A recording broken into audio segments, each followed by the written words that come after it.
Have you ever walked into a room and felt the urge to shrink yourself, to blend in, to become just another face in the crowd? Maybe you've laughed at a joke you didn't find funny, or nodded along with an opinion you didn't agree with, just to avoid standing out. It's a feeling so many of us know too well.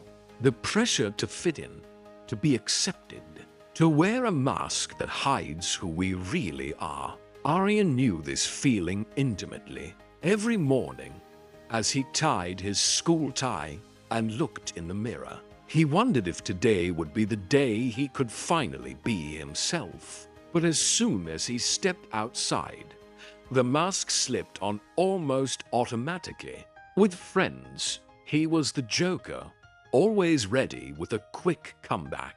In class, he played the role of the quiet achiever, never raising his hand to high. Deep down, though, Aryan felt a growing emptiness, a sense that he was missing out on something important, his real potential, his true self. He wondered, if I keep pretending, will I ever know who I really am? So, let me ask you, who are you when no one is watching? Are you living your truth, or just playing a part in someone else's story? Aryan was the kind of student teachers praised for his intelligence, yet he never quite believed he deserved it. At home, his parents would beam with pride at his report cards, but Aryan always wondered if their smiles would fade if he ever slipped up. In the hallways at school, he moved like a shadow, careful not to draw too much attention, yet desperate for someone to notice him for who he really was. He watched his classmates form tight circles, laughing and sharing secrets, and wished he could find a place where he truly belonged. Every compliment felt like a test, every friendship like a fragile thread that could snap if he revealed too much of himself. Aryan's days were a balancing act, trying to be the perfect son, the reliable friend, the model student, while inside, he wrestled with doubts. Still, beneath the uncertainty, there was a quiet hope. Aryan believed that somewhere, somehow, he could find the courage to be accepted for his real self. He just didn't know how to take off the mask, or if anyone would like the person they saw underneath. The pressure was building. Final exams were just days away, and the air at school buzzed with anxiety. Aryan felt it most in the pit of his stomach, a constant reminder that his future seemed to hinge on a single set of marks. One afternoon, as he sat in the library, his friend Rowan slid into the seat beside him, eyes darting around before he leaned in close. "Hey, Aryan," Rowan whispered. "I've got something that'll make this whole exam thing a breeze." He pulled out a folded sheet of paper, answers to the upcoming test, passed down from a senior who'd taken it last year. Aryan's heart pounded. He looked at the paper, then at Rowan, who grinned as if he'd just handed over a golden ticket. "Everyone's using it," Rowan said, his voice low but urgent. "If you don't, you'll fall behind. Think about it. Top marks, no stress. And finally, people will see you as one of us. Don't you want that?" Aryan hesitated. The offer was tempting, almost too easy. He imagined the relief of acing the exam, the pride in his parents' eyes. But another voice echoed in his mind, a quieter, steadier one reminding him of the values he'd been taught since childhood. Honesty, hard work, integrity. He glanced around the library. Some students were already whispering, passing notes, their faces a mix of excitement and guilt. Aryan felt the weight of the moment pressing down on him. Was he willing to trade his principles for acceptance? Was he really the only one who cared about doing the right thing? The stakes had never felt higher, and Aryan knew that whatever choice he made would define not just his grades, but who he was becoming. Aryan sat at his desk that night, the answer sheet burning a hole in his backpack. The house was quiet, but inside his mind, a storm raged. He replayed Rowan's words, "Everyone's doing it," and felt the sting of being left behind if he didn't follow. But another voice, softer yet stronger, rose up from deep within him. He remembered sitting on his grandfather's lap as a child, listening to stories about honesty and courage. Aryan, his grandfather, would say, "A person's true worth isn't measured by what they achieve, but by how they achieve it." When you look in the mirror, make sure you can respect the person looking back. Those words echoed now, louder than ever. Aryan's thoughts twisted between fear and hope. What if he failed? What if his friends abandoned him? The fear of missing out gnawed at him. His conscience and his fears wrestled for control. The temptation to take the shortcut was real, but so was the desire to live up to the values he'd been taught. Aryan's heart pounded as he realized this wasn't just about an exam. It was about the kind of person he wanted to be. The answer sheet remained untouched, but the battle inside him was far from over. The morning of the exam arrived, and Aryan's nerves were raw. As he walked to school, the answer sheet felt heavier than his backpack. He could almost hear the whispers of his classmates. The unspoken question, would he go along with them or stand alone? The easy path beckoned, just a quick glance at the answers, a small compromise, and all his worries would melt away. But every step he took reminded him of the stories his grandfather told, the pride in his mother's voice, and the quiet satisfaction of doing what was right. In the hallway, Rowan caught up to him, eyes searching for reassurance. "You brought it, right?"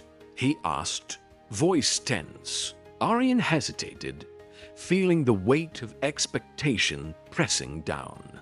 He looked at Rowan, then at the group of friends waiting nearby, their faces a mix of hope and impatience. For a moment, Aryan's resolve wavered. What if this decision cost him everything? His friends, his reputation, even his future. But then, with a deep breath, Aryan shook his head.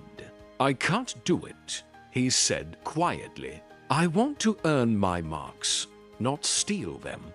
The words felt both terrifying and freeing. Rowan's face fell, and the group turned away, disappointment and disbelief in their eyes. Aryan stood alone, heart pounding, unsure of what would come next. He had chosen the harder path, risking isolation and failure. But for the first time, he felt a flicker of pride. He was finally being true to himself. The exam ended, but Aryan's ordeal was just beginning. As he walked out of the classroom, the usual chatter seemed to hush around him. Rowan and the others avoided his gaze, their laughter now edged with something cold. By lunchtime, Aryan could feel the distance growing. Friends who once waved now looked away. Conversations stopped when he approached, and whispers trailed behind him in the corridors. Rumors began to swirl, painting Aryan as a traitor, someone who thought he was better than everyone else. The sting of rejection was sharper than he'd imagined. He sat alone in the cafeteria, picking at his food, replaying the morning's events in his mind. Doubt crept in, whispering that maybe he'd made a mistake. Was it worth it to stand alone? The ache of loneliness pressed on his chest, and for a moment, he wished he could go back and choose differently. The easy path had promised acceptance, and now the right path felt unbearably lonely. Yet, even in his isolation, Aryan sensed a quiet strength growing inside him. He remembered his grandfather's words about how true character is revealed in moments of difficulty. Though the loss felt overwhelming now, a small voice inside reminded him that integrity often comes with a price. Aryan didn't know what the future held, but he clung to the hope that staying true to himself would matter more in the end than any fleeting approval. Just when Aryan felt most invisible, a gentle voice called his name after class. It was Mrs. Mera, his English teacher. She invited him to stay behind, her eyes kind and understanding. "I heard about what happened," she said softly. "It takes real courage to do what you did, Aryan. Most people don't realize how hard it is to stand alone. But I want you to know I'm proud of you." As Aryan absorbed her words, a quiet classmate named Priya approached, hesitating before speaking. "I saw what you did," she said. "I wish I could be that brave. You made me think about what really matters." For the first time in days, Aryan felt a warmth spreading through him, a sense that maybe, just maybe, he wasn't as alone as he thought. He realized then that not everyone would see or understand his struggle, but the right people would. Their support was a small light in the darkness, reminding Aryan that integrity might cost him popularity, but it could also earn him something far more valuable: respect, trust, and true friendship. With each passing day, Aryan felt the burden of loneliness begin to lift. The support from Mrs. Mera and Priya gave him the courage to walk the halls with his head held a little higher. He no longer felt the need to hide behind a mask or chase after the approval of those who valued shortcuts over character. Instead, Aryan started to attract classmates who admired his honesty and wanted to know the real him. Conversations became deeper, laughter more genuine. He noticed that while the crowd he once longed to join still chased after fleeting popularity, he was building something lasting, connections rooted in trust and respect. Aryan's quiet confidence inspired others to question their own choices. Priya, emboldened by his example, stood up for herself in group projects. Even Rowan, after some time, approached Aryan to apologize, admitting he wished he'd had the same courage. Aryan realized that authenticity didn't just change how others saw him, it changed how he saw himself. He no longer measured his worth by the number of friends or the loudness of applause, but by the integrity of his actions. In choosing to be true to himself, Aryan discovered a sense of belonging that no shortcut could ever offer. Aryan's journey isn't just a story, it's a guide for anyone struggling to find their place. If you want to stay true to yourself, start by identifying your core values. Ask yourself what truly matters to you: honesty, kindness, respect. And let those values guide your decisions, even when it's hard. When you face peer pressure, remember that it's okay to say no. Surround yourself with people who respect your choices, and don't be afraid to seek support from those who understand your struggles. Building self-confidence takes time, but every small act of integrity strengthens your sense of self. Celebrate your courage, even if it goes unnoticed by others. Remember, Real confidence comes from knowing you're living in alignment with your values. You don't have to be perfect, just brave enough to be yourself, even when it's difficult. Your authenticity is your greatest strength. Now it's your turn. Who are you when no one is watching? Take a moment to reflect on the values that matter most to you. And think about the choices you make each day. Don't let this moment pass. Start your journey toward authenticity now. Share your story in the comments below and let others know they're not alone. This week, commit to one action that reflects your true values, no matter how small. Together, we can inspire each other to live with integrity and courage. Your story could be the spark that lights someone else's path.